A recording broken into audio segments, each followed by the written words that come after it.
嗨，大家好，我是探平叔。今天是2025年9月1号。这一期啊，咱们聊一聊民航，聊一聊高铁。这个民航啊和高铁都是咱们引以为傲的，而且啊跟经济景气度啊是密切相关，也属于咱们这个基建这个范畴。所以说，我们看一看这个民航和高铁，这2025年上半年经营状况，也能啊非常直观的反映咱们那个经济运行一个情况。正好财经网啊，它有个报道叫民航持续旺丁不旺财，上半年国有三大行未扭亏。什么意思呢？就是民航啊客流量大了，就是旺丁人流多了，但是啊不旺财不赚钱，国有三大行都在亏损。我们看了怎么说的啊？财经网说啊，他说上半年国有航司、民营航司继续业绩分化，行业价格内卷持续。8月29日晚间，7家以客运为主的上市航司出其2025年半年报，报告期内国有三大行仍未扭亏为盈。中国国航、南方航空、中国东航累计亏损47.8亿元，亏损同比减少超20亿元，也就是接着亏啊，只不过亏的啊比去年上半年要少一点了。国有三大行中，国航亏损最多，东航减亏最多，南航亏损扩大。2025年上半年，国航录得营收808亿，同比增加1.6%。你看看这个增长非常这个吃力啊，规模净利润负的15亿，就是上半年赔15个亿，亏损同比扩大12.3亿元。东航录得营收668亿元，同比增加4.1%。东航的这个营收啊稍微多一点，同比增加4.1%嘛，规模净利润负的14亿，同比减亏13.4亿。国航是亏18个亿啊，同比减亏9.8亿。南航是亏15亿，亏损扩大12个亿。这个从这个营收来看啊，国航、南航两个差不多，那东航稍微少一点，就是目前这个国有三大行就这么个现状。这个原因呢，为什么亏呢？它的营收啊其实变化不大，但是你看只是增长1%，对吧？还有这个4%，东航算是增长比较大的。原因是受疫情后国际市场恢复缓慢、部分宽体机运力冗余以及国内市场受高铁冲击等因素影响，宽体机包袱较重的国有三大行苦于量增价跌的窘境。首先啊，它把这分成国际市场和国内市场。国内市场这三大行受这个高铁的冲击，这个咱在后面再看啊。这高铁今年上半年怎么样？民航和高铁之间竞争啊非常充分。那这个国际市场恢复缓慢，有很多跑国际航线的啊，你飞国内航线不行，只能飞国际航线，对吧？你比如那些宽体机，那个比如说空客380，你那个飞国内航线就不经济啊。所以说啊，这个国际市场恢复缓慢，为什么恢复缓慢？咱们一会儿再说啊。国有三大行在财报中均强调了当前市场同质化、过度竞争、量增价跌、供需失衡的现象。国航提到，当前国际市场受市场恢复及航权配置影响，国内高铁网络进一步发展，中短途运输存在被高铁持续分流客源的风险。这个国航是叫载旗航司啊，就是国航上面它是可以印国旗的。2025年上半年，国航可用作公里同比增加3.4%，其中投放的国际线的运力同比增加16.7%，客座率同比提升1.43个百分点，其中国际及地区客座率同比增加2.2个百分点。但从收益指标上看，单位客公里收益为0.51元，同比降4.88%，反而就是单位啊每个人每公里啊它的收益还下降了将近5%。其中国内国际单位客公里收益分别同比下降6.2%，下降0.8%。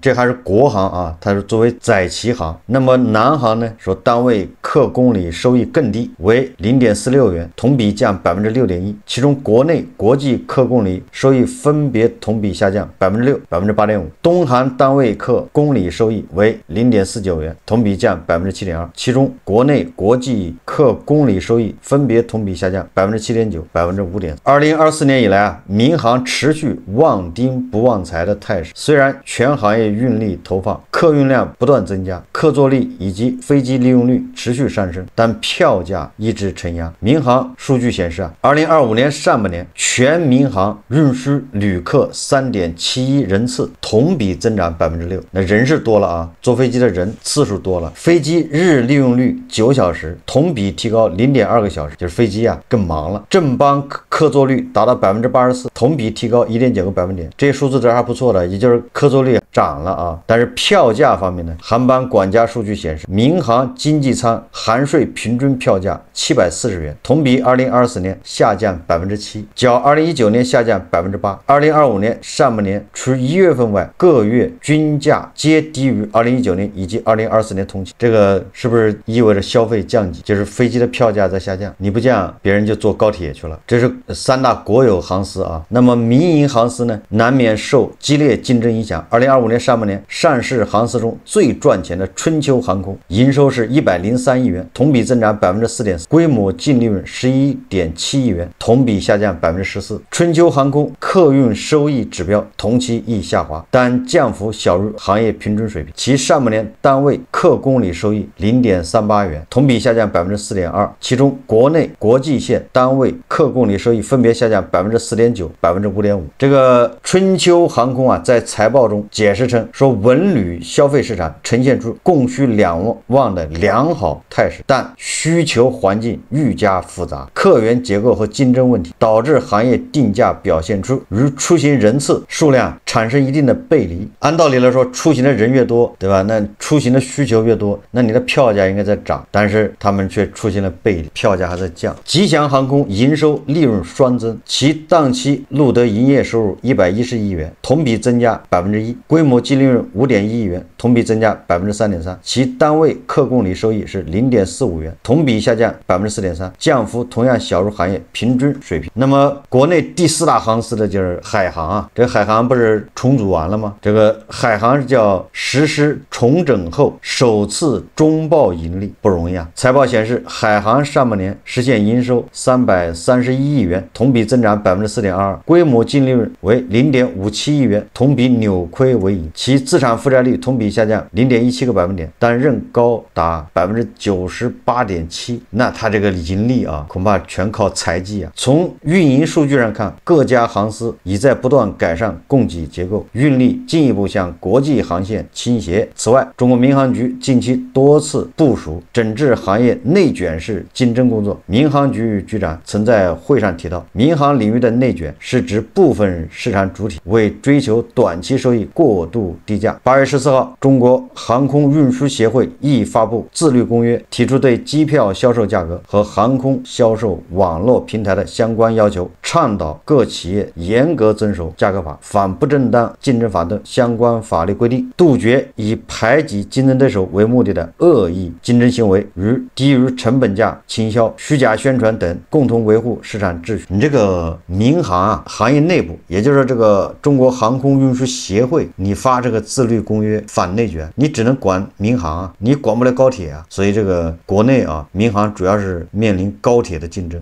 先说说国际啊，他给出的理由都是，你看啊，疫情之后啊，国际市场恢复啊缓慢。为什么疫情之后国际市场恢复缓慢呢？实际上跟口罩之后啊，很多外国人逃离中国有关系。我想大家也看过很多视频报道，对吧？以前很多德国人呢、美国人呢、欧洲的，他们都定居在上海或者北京，但是口罩一结束，是不是他们就跑了？房子都卖了，有的都离婚了，对吧？在中国好多成家的啊，你说毅然决然离开了中国。如果他还在中国的话，那他在中国和他自己这个祖国之间，那肯定一年都跑个2回啊。现在不用跑了。你比如说那个谁吧，好像那个有个演员叫李立纯，对吧？他就被封在上海，口罩一放开，他立马回到宝岛去了啊。这个只是一部分。我们看啊，这个经济日报啊，正好他昨天啊也刊登一篇文章，叫利用外资指标一升一降如何看？大家都知道吧？咱们那个高级饭店现在越来越难，是吧？不仅要在外面去摆摊，而且现在客房空置率非常高，到什么程度呢？就是很多开发商，比如融创，比如那个什么碧桂园、佳兆业，这些开发商以前手上都有5星级酒店、高星级的酒店，那现在都要拍卖啊、还债啊，就这酒店卖不掉啊，没人接盘，为什么？对吧？我在以前节目一直说啊，这些豪华酒店主要的客户是外籍人士，这些外籍人士都是些商务客人，他不是旅游，对吧？他每年要在他们国家和中国之间要飞好几个来回，一来都要住多少天，进行商务活动。5星级饭店日子难过，主要跟这些人有关系，对吧？实际上5星级饭店是掐尖儿嘛，主要是商务的啊，他旅行团少，那这种商务它就跟外资有关系。那这么一说大家就明白了。那民航和5星级饭店是一样的啊，对吧？这些人到中国来进行商务活动，一个要坐飞机，来了这个住5星级酒店，所以这个5星级酒店难。同样的，民航的至少国际业务难，对吧？民航它还有国内业务，所以民航的国际业务难，大家就知道了。主要原因啊，是因为这个外资的商务活动少了。你看经济日报说啊，他说今年以来啊，利用外资领域2大关键指标一升一降，引发广泛关注。据商务部发布的数据，2025年前7个月，全国新设立外商投资企业36133家，同比增长14%。你看看啊，也就是外商投资的企业多了啊，增长了14%，多了36000家，但是实际使用外资金额4673亿，同比下降14%。也就是什么意思啊？表面上看很多外商跑到中国来注册公司，但是他没有实际运营，没有运作，反而外资还在往出流，实际使用外资吗？还下降了13.4%。这个经济日报说啊，上述数字的变化反映出当前我国利用外资的复杂性。一方面，新设立外商投资企业数量实现2位数增长，显示出外资对我国市场投资意愿依旧强烈。另一方面，实际使用外资金额下降，虽与全球经济环境不确定等因素紧密相连，也体现出全球产业链供应链重构给我国经济带来的风险与挑战。实际上就是外资在撤离。当然了，我们按照人民日报的统一说法啊，这口径高质量的外资在增加，对吧？低质量的外资啊在撤离啊，撤离的都是低质量外资啊。那不光是低质量和高质量，你撤离了，那来的老外就少了，老外少了，坐飞机就少了，住酒店就少了，就这么简单啊。联合国这个贸发会议一份报告显示，2024年全球外国直接投资下降11%，连续第2年下滑，其中发达经济体降幅达22%，欧洲更是高达58%。这种全球性投资萎缩与我国利用外资金额下降呈现出正相关同步，反映出跨国企业在高利率、地缘冲突等背景下普遍采取保守策略。那这个就更加证明啊，说明这个全球的民航业都受冲击，因为全球这种外资投资都直接下降嘛，这些商务人士再也不坐着飞机到处瞎跑了，通勤呢，那全球的民航业是不是都在下滑？全球的民航业是不是内卷加剧？哎，大家都在卷呢，打价格战啊。实际上，全球的民航业啊，这日子都不太好。不光是咱们的国有3大民航，你看啊，这个经济日报也说啊，他说国内经济转型带来的影响同样不容忽视，房地产市场调整、内需不振等问题，使得部分外资企业对市场前景持观望态度。与此同时，我国劳动力成本上升、碳减排标准提高等因素，让不少劳动密集型外资，也就是低质量的外资啊，转向东南亚等成本更低的地区。当然，他说我国制造业整体实力提升，也让一部分外资企业竞争优势不在，只能主动退出中国市场。那不管你什么原因嘛，反正老外走了，对吧？来的少，走的多了。导致啊，坐国际航班的少了，住5星级酒店的少了啊，这个是主要原因，当然还有其他原因。那我们再看看啊，这个民航在国内，对吧？它面临的是什么呢？主要是高铁的竞争，对吧？咱们以这个上海到北京吧，对吧？这个是最有这个代表性的，也是啊，民航和高铁竞争最激烈的。老坐飞机的人应该知道啊，从北京飞上海，现在好像10分钟一班嘛，东航和国航啊加一起，还有海航什么南方航空，再加上春秋啊什么其他的民航，差不多啊10分钟一班。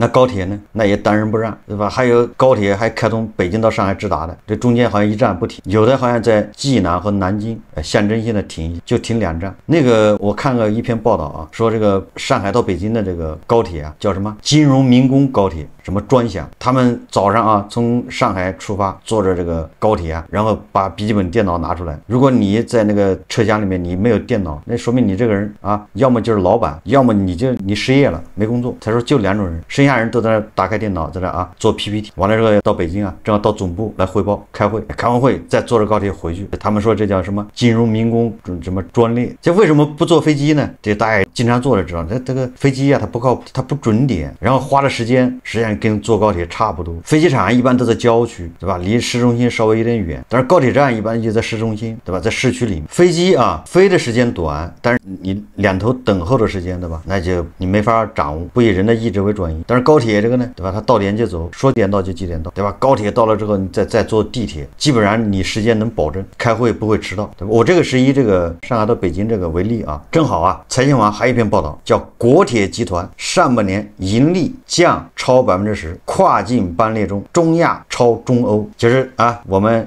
这引以为傲的，对吧？高铁，现在我们看看高铁上半年到底怎么样，赚不赚钱呢？什么个形式？你看啊，人家拿出成绩单了，这叫国铁集团，实际上叫中国国家铁路集团啊，也全包括了啊，不仅咱们国内的高铁，包括咱们在国外建的，比如说雅万高铁，还有那个塞尔维亚的高铁，都算在里面，都是国铁集团啊，业绩都在里面。不光高铁啊，它还有那个普通的铁路都在里面。这个财新网说啊，国铁集团增收不增利。近日，中国国家铁路集团披露上半年财务决算，其实现总收入5860亿元，三大国有航空啊加一起好像是2000多亿啊，上半年啊就是营收啊，你看国铁是那个三大航空的1倍，对吧？2倍啊，总收入不到6000亿，同比增长1.1%，净利润15.5亿元，同比下降11%。你看啊，营收是增长了的啊，增长1%，但是净利润是下降11%。相比较它那个总收入将近6000亿，它的总利润只有15亿，那就叫对吧？那叫微利啊，你稍有不慎就要赔钱，对吧？这个你营收6000亿啊，利润只有15亿，那让人感觉好像这个又是财技啊。国铁集团暂未披露当期运输收入数字及利润下滑的原因，说上半年其客货运量持续增长，2个指标同期增幅均比去年收窄，也就是这个咱们的客货啊，这个量都在增长的，但是增速啊已经非常慢了，叫增长乏力。客运方面，上半年国铁集团新增投用复兴号动车83组，也就是又增加了83组啊，动态调整列车运行图，优化旅客列车开行方案。沪昆高铁杭州东至长沙南段，京哈高铁北京至沈阳段复兴号动车组按时速350公里高标运行，就提速350公里1小时啊，这个速度非常快的啊，提速了。国家铁路局数据显示，2025年上半年全国铁路日均开行旅客列车11183列，同比增长7.5%，发送旅客22.4亿人次，同比增长6.7%。你看它这个增长都比民航增长要大，但是呢又是不挣钱。随着出行市场从疫情后爆发性增长回归常态，铁路客运供需两端增速较去年有所放缓，也就是增长乏力嘛，比2024年增长已经缓下来了，涨不动了，就是分别下降1.9个百分点和11.7个百分点。就客运价格而言，联合资讯在其发布的2025年铁路运输行业分析中指出，近年来铁路客运逐步实行灵活定价机制，实行有升有降、差异化的折扣浮动价格策略。2024年以来，受民航机票价格内卷等因素影响，你看看啊，这是就是高铁和民航互相埋怨，对吧？民航它收入不行，它就降价呀，票价一降，那高铁它也受不了，互相竞争啊。所以那个机票价格走低影响，说民航与铁路在京沪线上竞争不断，它主要竞争就是京沪线啊。说今年以来，两者客运量占比不断在45%到55%之间摇摆，你看就像极了这个民航和高铁在京沪线上就是拔河比赛，双方抢客源，双方民航和高铁的占比在45%和55%之间摇摆，这是客运啊。货运方面，国铁集团响应鼓励降低货运物流成本，调整运输结构，推动公转铁等政策，拓展物流总包业务，加强铁路与公路、水路等其他运输方式的衔接与合作，大力发展一单制与多式联运。价格方面，联合资讯在前述分析中指出由于物流降本增效等政策要求，铁路货运价格整体有所下浮。据国铁集团数据，2025年上半年其物流总包合同运量上涨到12.3亿吨，同比增长超过2倍。其发送铁水联运集装箱货物825万标准箱，同比增长18%。其开行跨局货运列车2.85万列，同比增长14.3%。整体来看上半年国家铁路累计发送货物19.8亿吨，日均装车18.2万车，同比分别增长3%、4%，增速较去年同期分别下降3个百分点、2.1个百分点，但高于国铁集团全年货运量增长1.1%的保守预期。什么意思呢？总之就是2025年上半年这个货运呢增速也是下降了，就是到顶了。然后下面就是跨境铁路这个跨境铁路方面呈现不同态势。在一带一路方向上，国铁集团指出中老铁路上半年发送旅客1007万人次，货物1260万吨，同比增长1.7%和26%。雅万高铁保持安全平稳运营，匈塞铁路塞尔维亚贝诺段实现安全运营3周年。2025年上半年，中亚班列开行量、发送标箱量超过中欧班列，这个也有意思就是说往中亚班列啊，就大概就是往老挝、越南那地方。中欧班列就是到这个欧洲的。现在中亚班列居然超过了中欧，而且中亚班列是连续6个月维持2位数的同比增长。当然了，到那个咱们中国到哈萨克斯坦、到吉尔吉斯斯坦之类，这个也叫中亚，对吧？到蒙古的。总之啊，发往亚洲的这些班列，现在已经连续6个月维持2位数增长，已经超过了中欧班列。我在想啊，这个中欧班列恐怕一个是受俄罗斯影响，对吧？你所有过他的地方他要检查，这个影响非常坏，导致你发货到货时间没法控制啊。他有的时候耽误你1个月，对吧？有的时候把你货给扣了。那另外一个原因就恐怕就是咱们跟欧盟之间呢，对吧？这种贸易摩擦，对吧？也有。据国铁集团数据，中亚班列累计开行7349列，同比增长25%，累计发送标箱量56.52万，同比大增32%。而中欧班列呢，开行列数、发送标箱量连续6个月同比收缩，就是1个月比1个月少，那这主要跟俄罗斯有关系啊。2025年同期累计发送标箱96.4万，同比下降7.4%，累计开行班列9310列，同比下降3.3%，反正都在下降啊。往亚洲的都是2位数增长。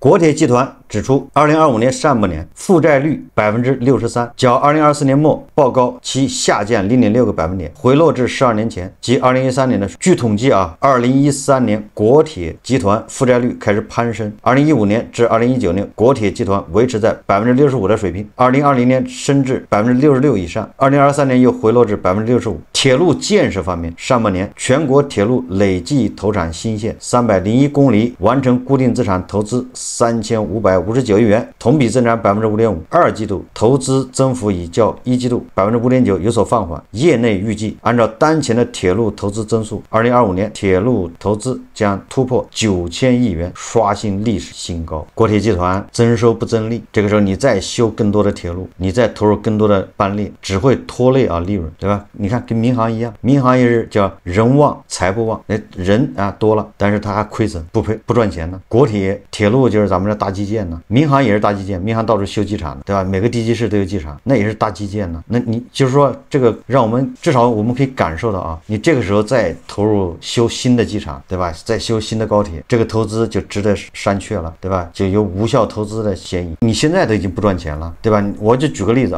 你从西宁修条铁路到成都，除了它有战略价值，你从经济上说它有多大价值？能赚钱吗？就是前不久那个黄河特大桥垮塌事故那个。所以通过这个报道无论是民航还是高铁，实际上这个压力是越来越大。民航一直在赔钱，那高铁现在也是增收不增利，而且高铁的这个增长，营运的增长也是见顶。如果接下来对吧，经济继续萎缩，这个无论是民航还是高铁，客流量要下降，物流量对吧，货物也可能要下降，那赚钱就更难。盈利这个刚才说了高铁对吧，国铁集团6000亿的营收，15亿的利润，这个亏损都是在一念之间民航现在还是亏着的，所以今年明年未来无论是高铁还是民航，恐怕日子都不好过。我只希望无论赚不赚钱，因为民航还有高铁那都是涉及到安全的，一定要安全运营，不能因为不赚钱对吧，就要压缩成本，不赚钱就要开源节流，最后导致对吧这个发生事故，那就惨不忍睹好，这期节目我们就聊到这里，感谢大家收看。如果喜欢我的节目，欢迎订阅转发，也可以在下方留言评论，谢谢大家。